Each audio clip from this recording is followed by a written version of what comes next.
In the news this week, UK taxpayers are funding abortions overseas, Britain is branded the drug death capital of Europe, and a former Hollywood fashion set designer explains how Jesus set him free from his gay lifestyle.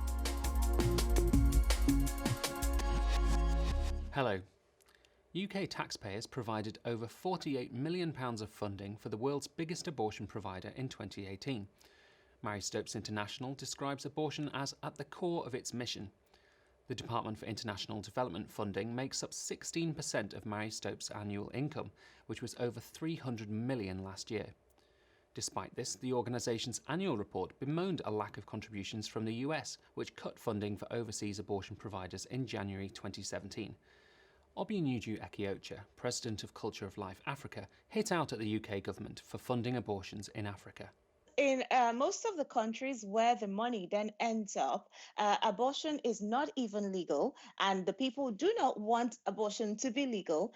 These are countries that are in dire need of serious development. They need education, they need food, they need water, they need basic human amenities.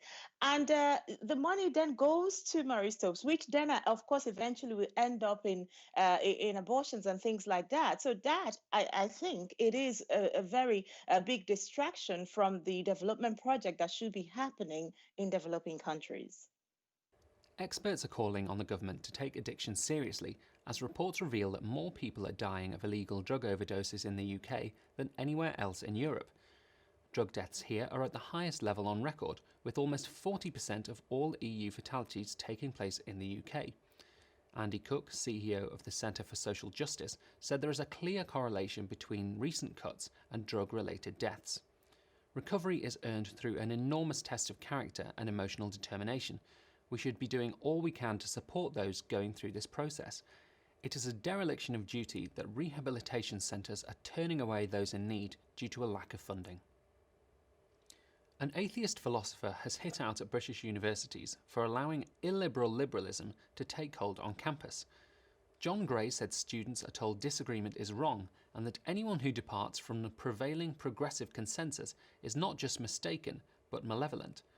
He was particularly critical of humanities degrees, which he said teach students not freedom of mind, but freedom from thought. Losing the ability to think while attending a university may be considered a misfortune. Incurring £50,000 or £60,000 of debt in order to do so looks like carelessness. He added that instead of promoting tolerance, modern liberalism has become a persecutory orthodoxy that tolerates no view of the world other than its own. And finally, a former Hollywood fashion set designer who found his homosexual lifestyle unfulfilling has explained how Jesus turned his life around. Beckett Cook had experienced everything Hollywood had to offer when he found himself questioning his lifestyle at a fashion party in Paris. He said he was overwhelmed with emptiness, but after a chance encounter with some Christians in a cafe, he slowly came to embrace the truth of the gospel. He asked what their church believed about homosexuality, and they said it was a sin. Appreciating their honesty, he agreed to attend a service at their church, which he said turned what I knew about religion upside down.